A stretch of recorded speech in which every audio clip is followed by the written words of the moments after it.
새롭게 하소서. 새로대가 되게 하여 주사 주님의 빛 비추게 하소서. 내가 원하는 한 가지 주님의 기쁨이 된 것. 내가 원하는 한 가지 주님의 기쁨이 되는 것. 겸손히 내 마음 드립니다. 나의 모든 것 받으소서. 나의 맘 깨끗게 씻어 주사 주의 길로 행하게 하소서. 내가 원하는 한 가지 주님의 기쁨이 되는 것. 내가 원하는 한 가지 주님의 기쁨이. 내가 원하는 한 가지. 내가 원하는 한 가지 주님의 기쁨이 되는 것. 내가 원하는 한 가지 주님의 기쁨. 내가 원하는 한 가지 주님의 기쁨이. 내가 원하는 한 가지 주님의 기쁨이 되는 것. 내가 원하는 한 가지 주님의 기쁨이 되는 것. 오늘 말씀 받는 마음으로 또 예배 드리는 마음, 주 앞에 드려지는 마음이 되기 위해서 함께 기도하십시다. 주의 시간에 기도를 드립니다. 늘 감사합니다. 우리의 공허한 마음을 주님으로 은혜로 채워주시고 말씀으로 채워주시옵소서. 가난 우리의 영혼은 나왔습니다. 우리의 가난 목을 채워주시고 영혼이 목마르지 않은 생수를 우리 가운데 허락해 주시기를 간절히 빌고 원합니다. 주님 사모합니다. 주님밖에 없습니다. 내가 누구를 사모하리요? 주님밖에 없습니다. 나의 소망이 주께로부터 나는도다. 주여, 이런 고백, 시편 기자의 고백, 나의 고백이 되게 해 주시기를 간절히 빌고 원하옵나이다. 주님 함께 오옵소서. 주님 우리를 도와주옵소서. 주여 동행해 주옵소서. 주님을 찾습니다. 주님의 축복보다는 주님을 구합니다. 주님을 구합니다. 주여 임하여 주시기를 간절히 원합니다. 능력으로 임하여 주시고 은혜로 임하여 주시고 음성으로 임하여 주시옵소서. 내가 너와 함께함이라 말씀을 듣게 해주시기를 간절히 빌고 원합니다. 우리의 길을 열어주시고 우리의 눈을 열어주시고 마음문을 열어주시기를 간절히 빌고 원합니다. 주님 만나는 귀한 예배 되게 하시고 말씀 통해서 밀린 우리의 귀가 되어서 듣도록 인도하시기를 간절히 빌고 원합니다. 함께 주옵소서. 예수 이름으로 기도합나이다. 아멘. 하나님의 말씀 로마서 보겠습니다. 로마서 11장 25절로 36절까지 보겠습니다. 형제들아, 너희가 스스로 지혜 있다면서 이 신비를 너희가 모르기를 내가 원하지 아니하노니, 이 신비는 이방인의 충만한 수가 들어오기까지 이스라엘의 털어는 우둔하게 된 것이라. 그래야 온 이스라엘의 구원을 받으리라. 기록된 바 구원자가 시온에서 오사 야곱에게서 경건하지 않은 것을 돌이키시겠고, 그러니까 그들의 죄를 없이 할 때에 그들에게 이루어질 내 언약이 이것이라 함과 같으니라. 복음으로 하면 그들이 너희로 말미암아 온수된 자요 택하심으로 하면 조상들로 말미암아 사랑을 입은 자라. 하나님의 은사와 부르심에는 후회하심이 없느니라. 내가 전에는 하나님께 순종하지 아니하더니 이스라엘에 순종하지 아니함으로 이제 긍휼을 입었는지라. 이와 같이 이 사람들이 순종하지 아니하니 이는 너희에게 베푸시는 긍휼로 이제 그들도 긍휼을 얻게 하려 하심이라. 하나님이 모든 사람을 순종하지 아니하는 가운데 가두어두심은 모든 사람에게 긍휼을 베풀려 하심이로다.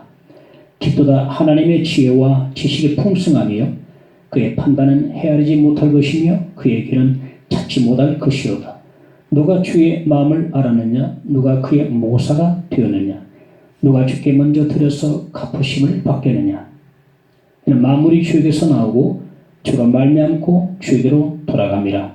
그게 영광이 세세에 있을지어다. 아멘.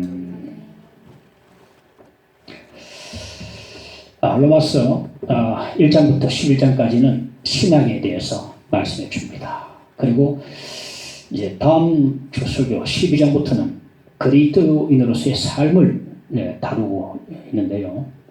성경은 항상 그렇습니다. 신학을 먼저 앞세우고 그러므로 너희는 이렇게 살아라 이렇게 나오는 것을 볼 수가 있습니다. 로마서 11장까지 제가 강의를 해오면서 들은 로마서가 참 어려운 성경이거든요. 교리가 있기 때문에 어려운 부분들이 있었습니다. 그래서 더욱더 참 열심으로 나름 연구하고 준비해서 저는 전했다고 저는 생각을 합니다. 이 바른 신학에서 바른 삶이 나오거든요. 그 바른 신학이 얼마나 중요한가. 왜 이단들이, 왜 사이비들이 잘못된 길로 빠졌는가. 신학이 잘못돼가지고.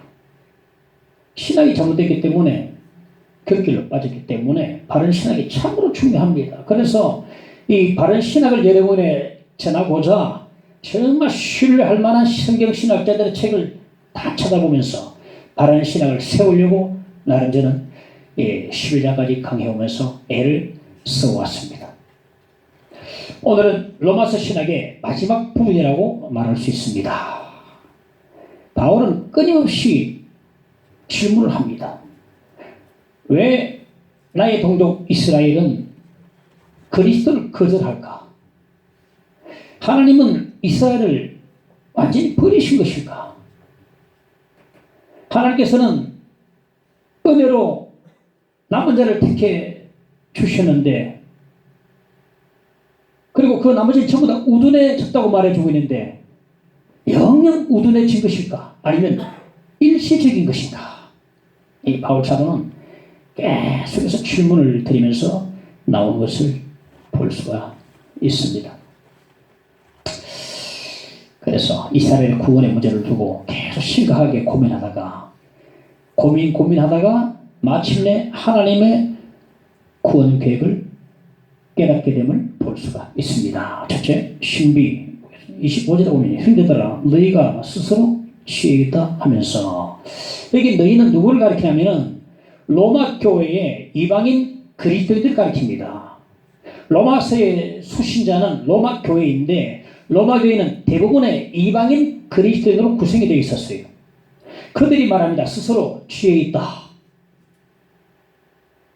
유대인들은 그리스도를 거절했지만은 우리는 그리스도를 믿고 이렇게 구원받았다. 얼마나 지혜로운 일인가, 얼마나 지혜로운가 하면서 자기 지혜로움을 자랑을 하고 있는 것입니다. 그리고 유대인들은 이제 끝났어. 유대인들이 끝났어. 그렇게 조롱을 하고 있는 것을 상상해 볼 수가 있겠습니다. 내가 다 알고 있다고 교만하게 말하는 사람들, 그리고 잘 알지 못하고 있는 사람들에게는 하나님의 신비를 가르쳐 줄 필요가 있는 것입니다. 말씀하기를 이 신비를 너희가 모르기를 내가 원하지 아니하노니 말씀하고 있습니다. 그럼 이 신비가 무엇이냐 하면 이 신비는 이방인의 충만한 수가 들어오기까지 이스라엘에 들어는 우둔하게 된 것이라. 이게 신비입니다. 하나님의 이스라엘에 대한 구원 계획 말씀해 주고 있는데 하나님의 이스라엘에 대한 구원 계획이 곧 신비예요. 신비다. 이방인인 그리스도인인 우리는 하나님의 이스라엘에 대한 구원 계획에 대해서 잘 알아야 될 필요가 있습니다. 왜냐하면 역사를 바로 읽어야 되고 또 교만하지 않고 편견을 가지지 않고 올바로 처신할 수 있도록 하기 위해서 하나님의 이스라엘 백성에 대한 구원 계획에 대해서 우리가 눈을 뜨고 바라볼 필요가 있다는 것입니다. 이 신비는 이방인의 충만한 수가 들어오기까지 이스라엘에 들어는 우둔하게 된 것이다. 이스라엘 사람들 가운데는 하나님께 은혜로 택함 받은 남은 자가 있고 또 나머지는 우둔해졌다고 우리가 말씀을 들었는데요. 그런데 남은 자는 소수입니다. 즉 예수 믿는 사람은 소수고 나머지는 대다수의 유대인들입니다. 더러는 우둔해졌다고 말씀해 더러가 대다수의 유대인들을 가르칩니다. 남은 자는 소수입니다. 이 우둔의 의미를 전에 말씀드렸는데 우둔의 의미는 이 일을 열심히 하다 보니까 손바닥에 굳은 살이 박혀서 이제 감각이 없는 상태, 무감각한 상태, 이게 우둔의 의미입니다. 영적으로 감각이 없는 상태. 그래서 영적으로 보지도 듣지도 못하는 것을 우둔하다 그렇게 말씀해 주고 있는 것입니다. 대다수의 유대인들은 영적으로 우둔해가지고 구원받지 못하고 있는데 그럼 그들은 영영이 우둔해졌는 것인가? 아니라고 말씀해 주고 있습니다. 아니다. 영영이 우둔해진 건 아니다. 말씀해 주고 있습니다. 유대인들의 우둔은 시한부 우둔입니다. 일시적입니다. 그럼 유대인들의 우둔은 언제까지인가? 이방인의 충만한 수가 들어오기까지 그들은 우둔하게 된 것입니다. 이방인의 충만한 수가 들어오기까지 그들은 우둔하게 되었어요. 이방인의 충만한 수가 들어오면 마침내 이스라엘의 시한부 우둔이 끝나고 이스라엘이 돌아온다고 말씀하고 있습니다. 이것이 신비예요. 신비. 어떤 사람이 잔치를 크게 벌려놓고 많은 사람을 초청을 했습니다. 종들이 나가서 오소서 모든 것이 준비되었나이다 초청을 했습니다. 그래서 사람들이 나는 밭을 사기 때문에 밭을 내려가야 된다. 나는 소를 샀기 때문에 요즘 말하면 차를 샀기 때문에 한번 시험해 보러 가야 된다. 한번 몰아봐야 된다.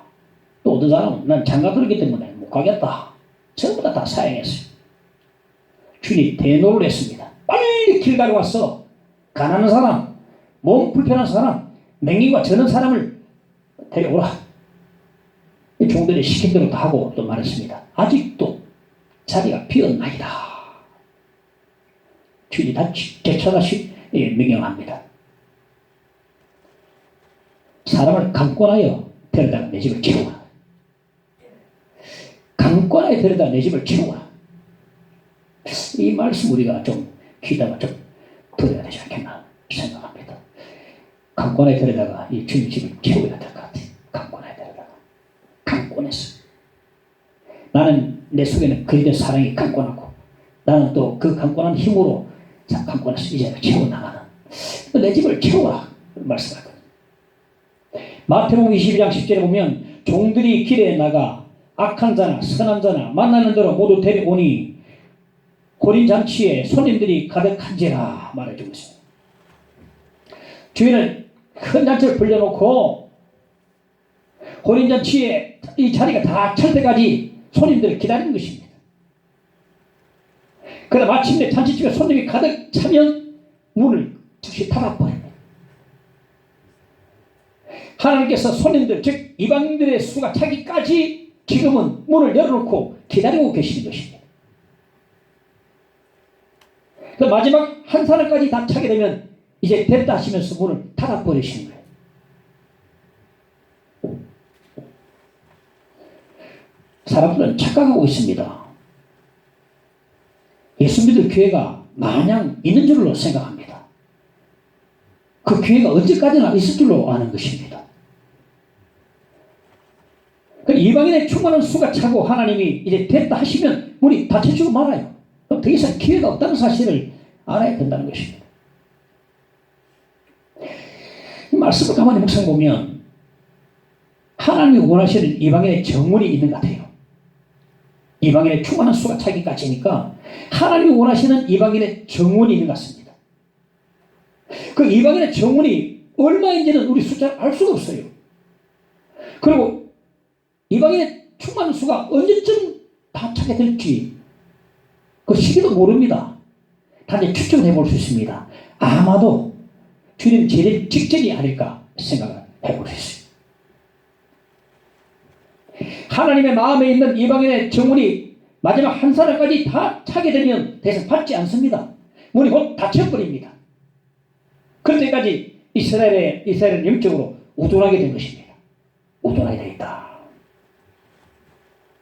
마침내 이방인의 충만한 수가 차면 이스라엘의 시험 우둔이 풀리면서 대다수의 유대인들이 예수를 믿고 돌아온다는 것입니다. 이것이 신비예요. 신비다.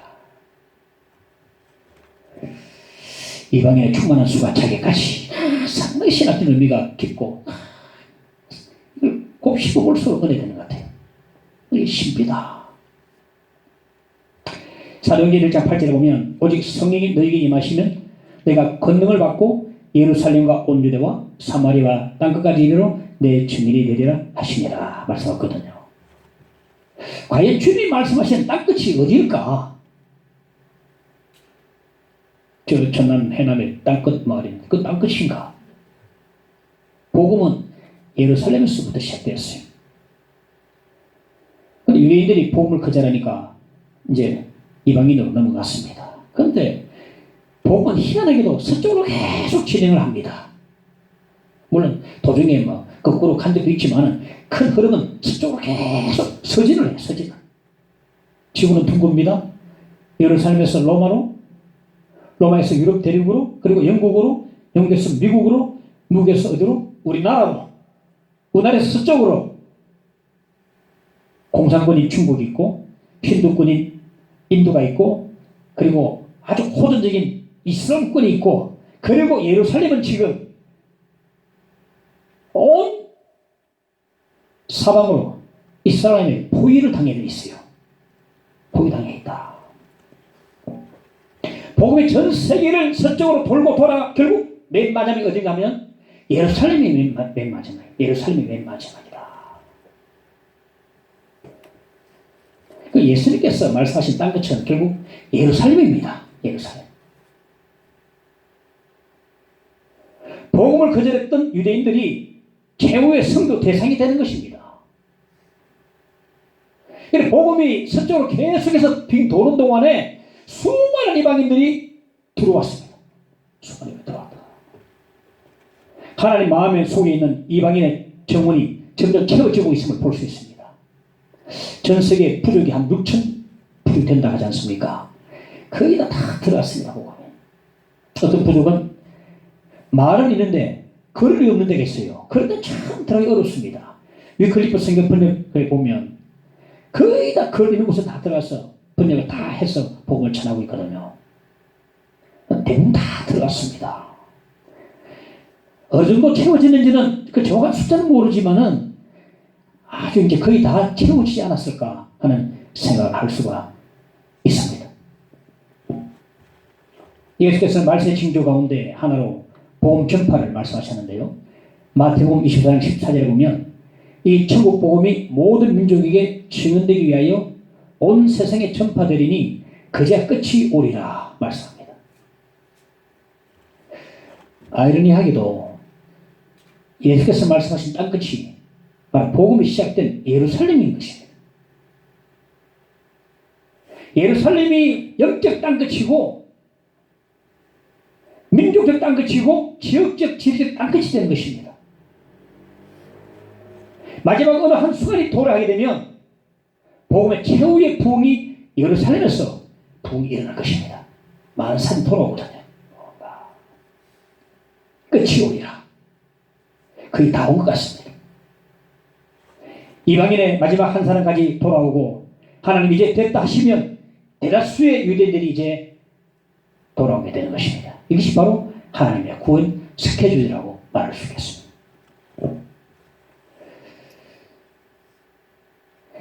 이렇게 설명을 우리가 하고 들으면 하나님의 구원 스케줄이 참 우리 눈에 다 지금 그려지고 있는 것입니다. 다 그려지고 있다. 이게 바로 신비거든요. 신비. 미스터리로서 감춰진 비밀이 아니고 로마서 16장 25절 26절에 보면 영세 전부터 감춰졌다가 이제는 나타내신 바 되었고 모두 알게 하신 신비라고 말해주고 있어요. 이제 공개된 신비입니다. 우리 이 공개된 신비를 우리는 알아야 할 필요가 있습니다. 하나님이 가르치시는 지팡이 끝을 바라보아야 합니다. 그래야 현재 나의 위치를 알 수가 있고 내가 걸어야 할 방향을 바로 잡을 수가 있는 것입니다. 진정한 바로된 역사 의식 가지고서 시들지 않고 걸어갈 수가 있게 되는 것입니다. 26절에 보면 그리하여 온 이스라엘이 구원을 받으리라. 여기 온 이스라엘이 참 해석이 어렵습니다. 온 이스라엘이라. 국가적인 것인가? 민족적인가? 아니면 개인적인 것인가? 참 어려워요. 신학자들도 각기 다 갈립니다.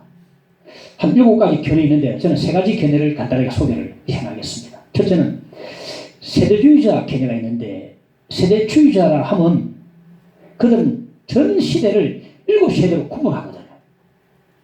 무제시대, 양심시대, 인류통치시대, 약속시대, 율법시대, 은혜시대, 왕국시대로 7구분으로 하는데 이 각 세대는요 기본적 관련이 없다고 봅니다.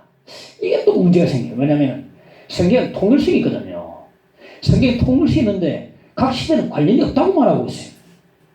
그리고 이 세대주의자의 가장 큰 특징이 뭐냐면은 지나칠 정도로 문자적 해석을 한다. 상징까지도 문자로 해석합니다. 666이다. 이 상징이 숫자거든요. 14만 4천이다. 상징이 숫자인데 문자로 해석은 참 곤란해집니다.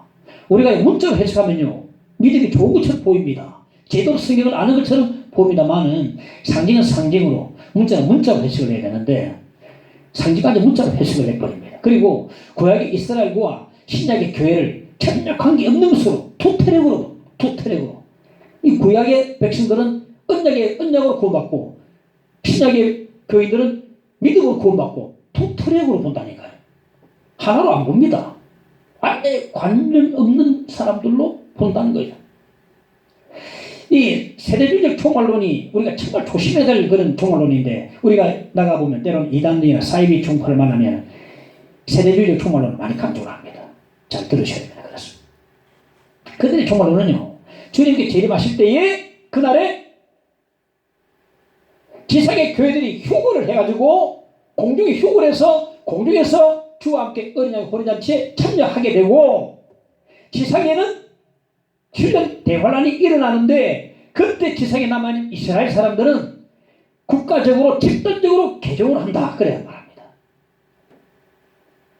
그리고 7년 대환란 끝머리 와가지고 끝에 주님께서 교회와 함께 지상에 오셔서 예루살렘 성전을 건축하고 그에게 제사 제도를 다시 새롭게 시행을 한다 그렇게 말하고 있는 것입니다. 그러니까 보세요. 예수님의 이중재림도 비성경적입니다. 자, 7년 대환란 전에 오십니다. 공중에 오셔요. 끝나면 다시 또 지상에 오십니다. 이중재림이거든요. 이중재림은 성경에 나오지 않습니다. 이것도 비성경일 뿐 아니라 예수께서 자신의 피로 십자가에서 이미 구약의 제도를 다 성취하심에도 불구하고 다시 구약으로 되돌아간다는 사실은요. 이건 도무지 이거는 믿을 수가 없습니다. 구약을 성취하셨는데 다시 거꾸로 구약으로 돌아가서 다시 제사 제도를 해가지고 부활해서 예배 드린다. 제사 드린다. 이건 너무나 비성경적이게 알 수가 없습니다. 그리고 우리는 문자적인 7년 대환을 믿지 않습니다. 그들은 온 이스라엘 구원을 국가적 집단적으로 봅니다. 국가적으로. 그리고 칼빈이 있는데 칼빈은 온 이스라엘을 영적 이스라엘로 주장을 합니다. 그러니까 유대인이나 이방인이나 시대를 통틀어서 모든 예수를 믿는 사람들의 합으로 봅니다. 그런데 여기 오늘 문맥을 보면 바울 사도는 이스라엘을 영적으로 해석하지 않고 민족적 이스라엘로 보거든요. 그러니까 분명히 민족적 이스라엘이 맞고 칼빈전에서 다 성경을 제대로 해석하는 건 아닌 것 같습니다. 분명히 지금 민족적 이스라엘로 보는데 그게 분명하다면 뭔가? 그러니까 민족적이면서도 개인적인 것입니다. 국가적 집단적 개종은 있을 수가 없습니다. 우리가 진중 세례할 때에 보면 막 안 믿는 사람도 같이 막 다 머릿속에서 받고 하는데 그거는 진정한 구원 받은 사람이 아니죠. 그러나 부담은 되겠죠. 사회 나와서 생활할 때 죄짓다가 그때 내가 그래도 믿음 없이 나도 받았는데 부담돼서 그래 나와서 들어있을 때만은 국가적 집단적 개종은 좀 말이 안 맞다고 봅니다. 이방인의 충만한 수가 차면 이제 곧 이스라엘이 온 이스라엘 구원을 받게 되는데 여기 온 이스라엘은 뭐냐면 예수를 믿는 대다수의 유대인들. 그러니까 예수를 믿는 얘기 들어요. 예수를 믿는 대다수의 유대인들. 예수를 믿는 하면 개인적이 되고 대다수의 유대인 하면 민족적이 되니까 민족적이면서도 개인적인 구원이 말하는 것입니다. 저는 이게 맞다고 봅니다. 국가적인 개종은 있을 수 없다. 그리고 예수를 믿는 대다수의 유대인들을 가리킨다고. 이게 바로 신비다. 신비다. 하나님께서는 자기 백성을 결코 버리지 않으십니다.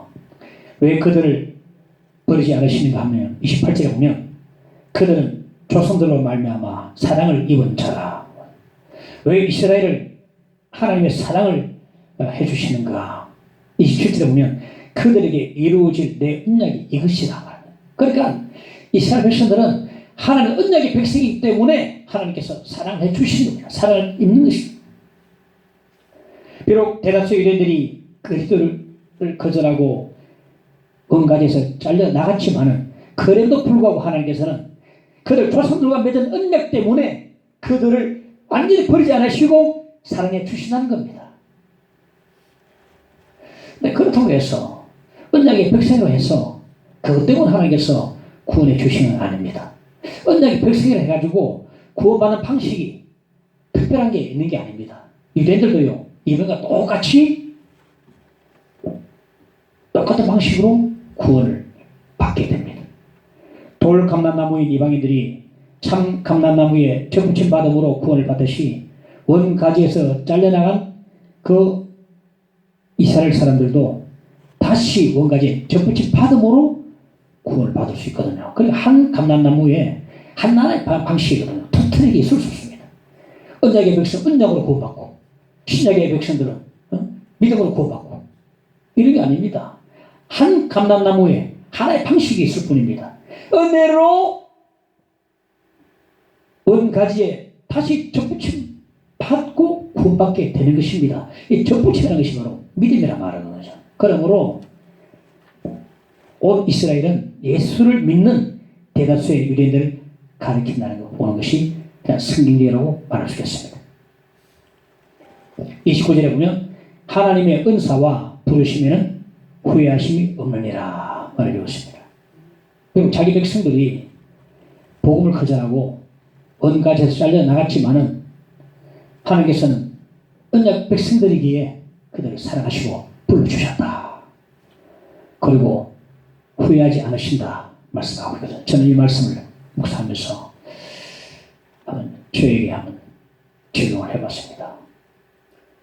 그렇게도 소중한 모태신앙을 박차버리고 세상에 나갔어. 마음대로 방황했던 나를 사랑하시어 하나님 불러주시는데도 하나님이 나를 보시고 후회하시고 계시지 않을까? 실망하지 않을까? 그런 생각을 해본 적이 있습니다. 하나님 나를 보시고 실망하지 않을까? 그렇게도 불순하고 못난 몸을 불러주셨는데 고작 하나님께서 이렇게 말씀하신 것 같아요. 너 지금 하는 게 뭐냐? 이 기도를 하는 게 뭐냐? 그렇게 불순종한 너를 불러놨는데 네가 고작 하는 게 뭐냐? 나를 부르신 것을 후회하시는 것으로 저는 생각했습니다. 부끄럽고. 그런데 불순종하던 이스라엘 백성들을 안 부르시고 후회하지 않으셨다는 말씀을 하셨는데 그러한 하나님께서 나를 보시고 말씀하시는 것 같았습니다. 난 너를 부른 걸 후회 안 한다. 내가 후회 안 해. 하나님이요, 우리를 부르신 것을 후회 안 하십니다. 때로는 하나님 마음을 아프게 드리고 실수하고 실족하고 실망시켜드리고 하나님 마음에 차지 못하고 급조하게 해드리지 못한다 할지라도 그래서 우리가 하나님 나를 후회하실 거야. 그런 마음을 먹지 않아도 될 것 같습니다. 하나님께서 우리 부르심에 후회가 없다고 말씀해 주고 있습니다. 후회가 없다. 하나님이 불순종한 우리를 부르신 것도 신비라 할 수가 있습니다. 나라를 잃은 지 2000여 년 만에 이스라엘은 기적적으로 나라를 되찾았습니다. 나라를 잃고서 2000여 년 동안에 전 세계로 뿔뿔이 흩어져서 온갖 박해를 다 받으면서 그렇게 떠돌이 생활하던 이스라엘 백성들이 시온 운동을 통해서 이제 수많은 이스라엘 백성들이 너도 나도 다 이스라엘로 이제 들어오게 되는데 그래서 결국 1948년 5월 15일에 이제 자신의 땅 팔레스타인 땅에 이스라엘 정부를 이제 수립하게 되는데 이스라엘과 우리나라가 참 비슷하게 많아요. 우리나라도 정부 수립이 1948년 8월 15일입니다. 5월 15일이고 비슷하게 참 남북 갈라진 것이나 참 이스라엘 보면 우리가 참 비슷한 게 많다고 생각됩니다. 그렇게 나를 세웠다는 것입니다. 이 하나님 하신 일이거든요. 하나님께서는 결코 자기 백성들을 버리지 않으신 것을 볼 수 있습니다. 수많은 이스라엘 백성들이 시온주의 운동을 벌이면서 예루살렘에 모이는 것을 보면서 앞으로 있을 온 이스라엘이 구원받고 하나님께 돌아오는 것을 우리가 전조로 볼 수가 있는 것입니다. 그 역사적 사건을 보면서 앞으로 수많은 이스라엘 백성들이 예수 믿고 돌아오는 것을 우리는 볼 수가 있게 되는 것입니다. 마태복음 24장 31절 33절에 보면 무화과나무의 비유를 배우라. 그 가지가 연하여지고 잎사귀를 내면 여름이 가까운 줄을 아나니 이와 같이 너희도 이 모든 일을 보거든 인자 가까이 곧 문 앞에 이른 줄 알라. 무화과나무의 가지가 연하여지고 잎사귀를 내면 여름이 가까운 줄 우리가 알 수 있듯이 예루살렘에 이스라엘 사람들이 모여드는 걸 보고서 마지막에 온 이스라엘이 구원받는 것을 우리는 실제로 보듯이 내다볼 수가 있는 것입니다.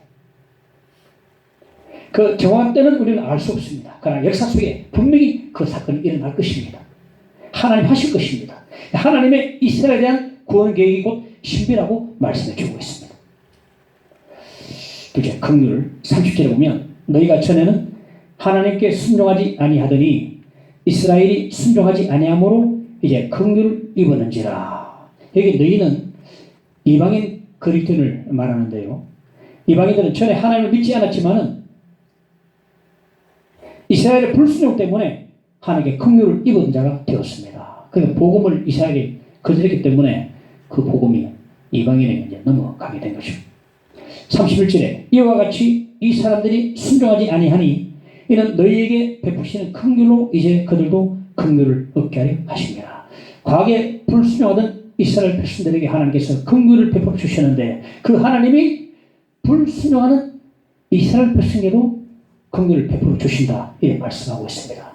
보면 이 긍휼을 하나님의 긍휼을 입는 길은요 놀랍게도 불순종입니다. 불순종. 하나님의 긍휼은요 불순종하는 자에게 자기 없는 자에게 베풀어 줄 때에 긍휼의 의미가 드러나게 되어 있어요. 순종하는 자에게 긍휼을 베풀어 주면 당연하게 생각해서 감사도 감동도 없을 것입니다. 이 긍휼의 속성은요 불순종한 자에게 100% 주는 겁니다. 불순종하고 자기 없는 자에게 긍휼을 100% 주실 때에 긍휼이 진짜 긍휼이 되거든요. 자기가 의인이라고 여기는 사람에게 회개를 모릅니다. 회개를 모르니까 용서받는다는 의미를 잘 몰라요. 용서가 뭔데? 그러나 죄인에게는요, 용서하는 의미를, 이 죄를 용서받은 사람은요, 용서의 의미를, 참된 의미를 알기 때문에 그 마음 가운데 감동과 감사, 찬양이 우러나게 되어 있는 것입니다. 하나님께서는 불순종하는 이방인과 유대인들에게 긍휼을 베풀어 주셨습니다. 그들을 구원하시면 하나님의 긍휼하심입니다. 이처럼 불순종하고 자격도 없고 불쌍한 자에게 베풀어 주실 때만 긍휼이 진짜 긍휼이 되는 것입니다. 저는 그래서 긍휼의 의미를 좀 알고 있다고 생각합니다.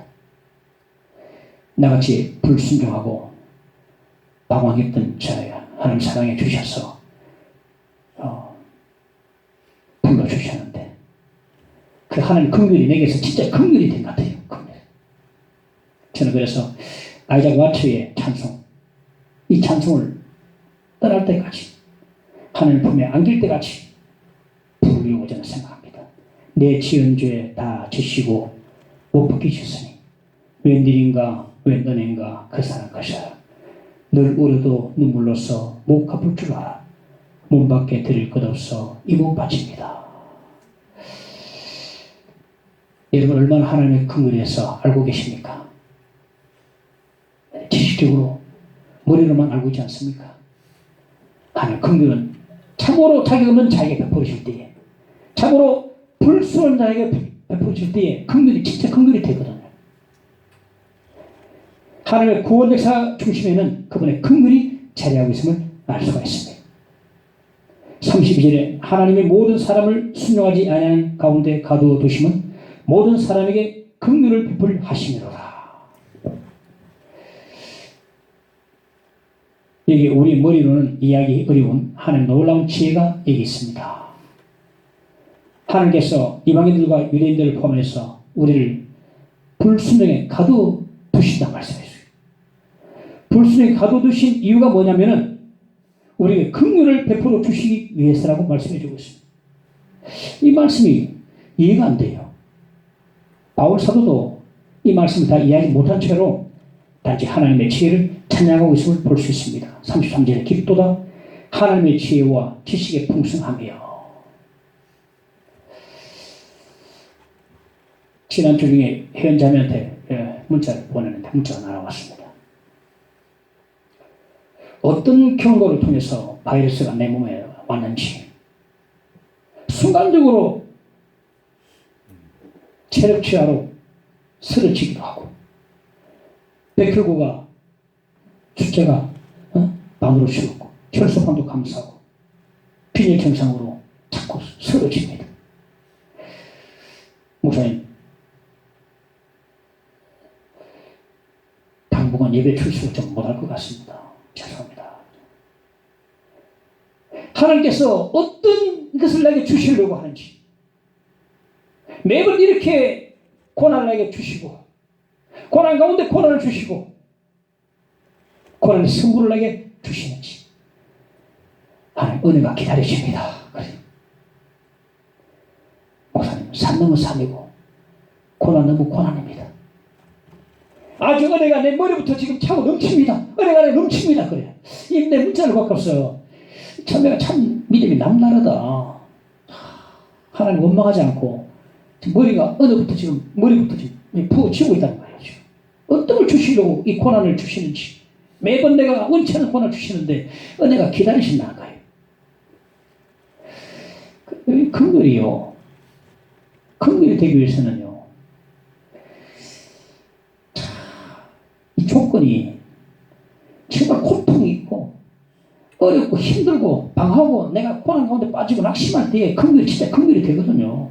내가 잘 나가고 내가 성공 가도를 달리고 모든 것이 잘 풀릴 때는 그 사람 긍휼을 모릅니다. 이 자매는요 긍휼 제대로 아는 자매라고 생각합니다. 긍휼이 은혜가 기다리신다는 겁니다. 지금. 하나님께서 불순종한 오늘 가운데 우리를 가둬두신다는 이 사실을, 말씀을 또 확대적으로 또 넓게 우리가 한번 적용해 봅시다.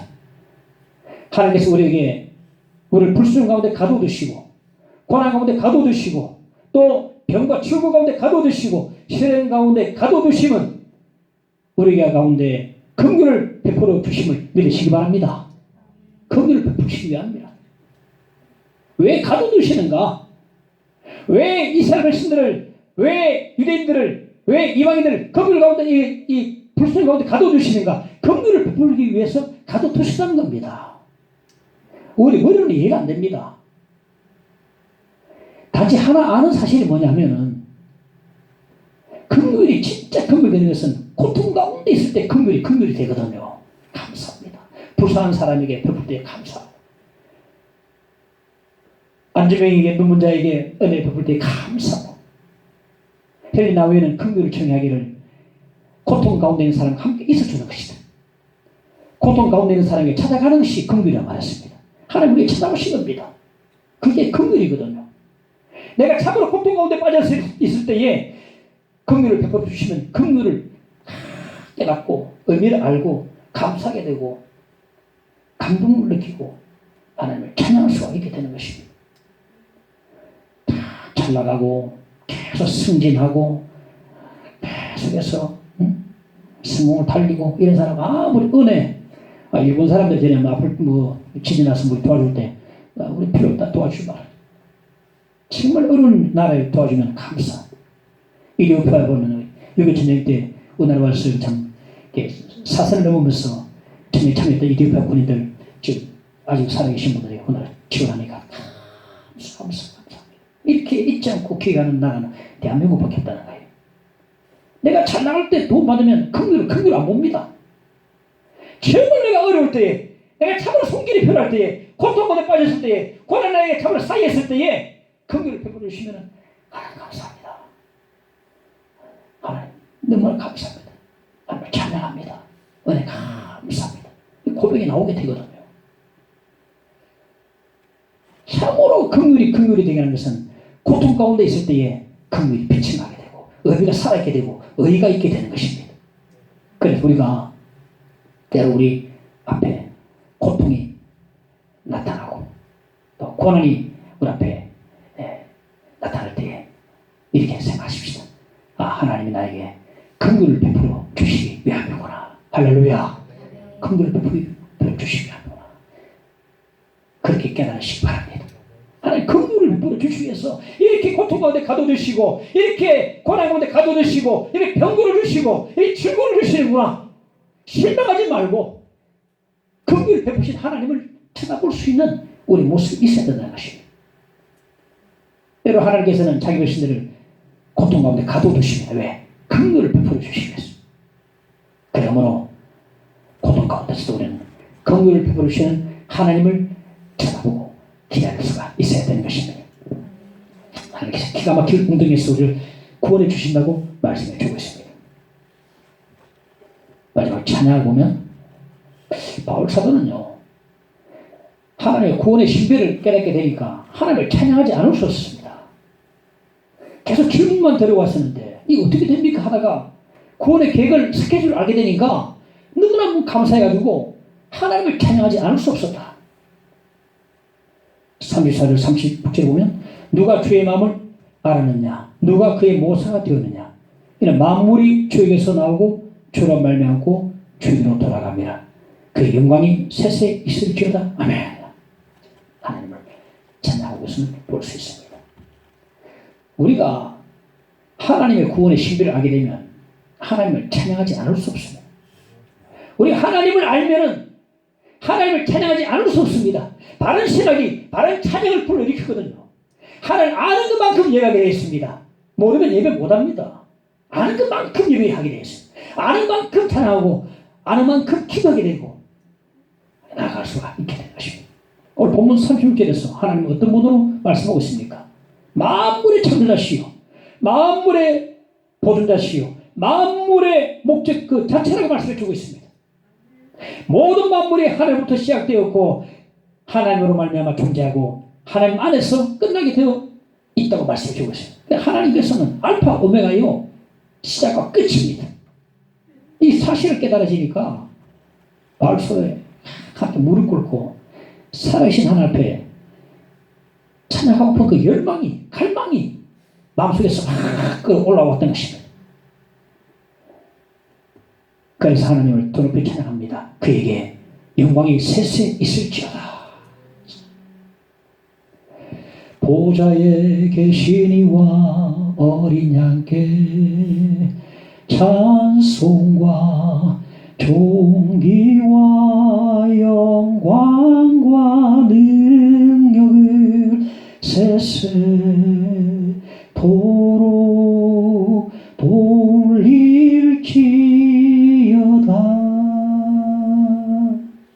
이런 찬양이 마을 마음 가운데서 하는 구원 계획을 아니까 그 몰랐던 부분을 시원하게 이제 알게 되니까 하나님을 아니까 하나님을 찬양하지 않을 수 없는 겁니다. 마음에서 막 끌어오르는 하나님을 찬양하고픈 갈망이 주님의 높고 위대하심을 내 영혼이 찬양하네. 주님의 높고 위대하심을 내 영혼이 찬양하네. 찬양하지 않을 수 없게 된 것입니다. 할렐루야. 주님의 높고 위대하심을 내 영혼이 찬양하네. 주님의 높고 위대하심을 내 영혼이 찬양하네. 이 바로 바울의 마음이 아닐까 싶습니다. 하나님의 구원의 신비를 아는 자, 하나님을 찬양하지 않을 수 없다. 하나님이 가르치시는 지팡이 끝을 바라볼 수 있어야 됩니다. 그래 바라볼 때에 실족지 않고 바른 신앙을 가지고서 흐트러지지 않고 우리 인생을 제대로 걸어갈 수가 있게 되는 것입니다. 하나님의 구원 역사의 중심에는 하나님의 긍휼하심이 흐르고 있습니다. 그 긍휼하심으로 우리가 구원받게 된 것입니다. 긍휼하심으로 사랑을 받게 된 것입니다. 하나님 우리에게 보여주시는 그 긍휼하심으로 말미암아 우리 하나님을 찬양하지 않을 수가 없는 것입니다. 하나님을 아는 것만큼 찬양하고 아는 것만큼 예배할 수 있다. 주님의 말씀입니다. 아는 것만큼 하나님을 예배할 수 있다고 하셨습니다. 오늘 나와 있는 본문의 말씀, 하나님은 알파와 오메가고 시작과 끝이 역사의 주관자, 창조자, 우리 끝이라고 말씀해 주셨습니다. 이런 하나님을 알고서 어찌와 우리가 하나님을 찬양하지 않을 수 있겠는가? 아는 만큼 하나님을 열심으로 바울 사도처럼 하나님을 찬양할 수 있는 저와 여러분 되시기를 간절히 축원합니다. 함께 찬양합시다. 주 하나님 지으신 모든 세계 내 마음속에 그려볼 때 하늘의 별 울려 퍼지는 우리 예수 주님의 권능 우주자 지주를 찬양합시다.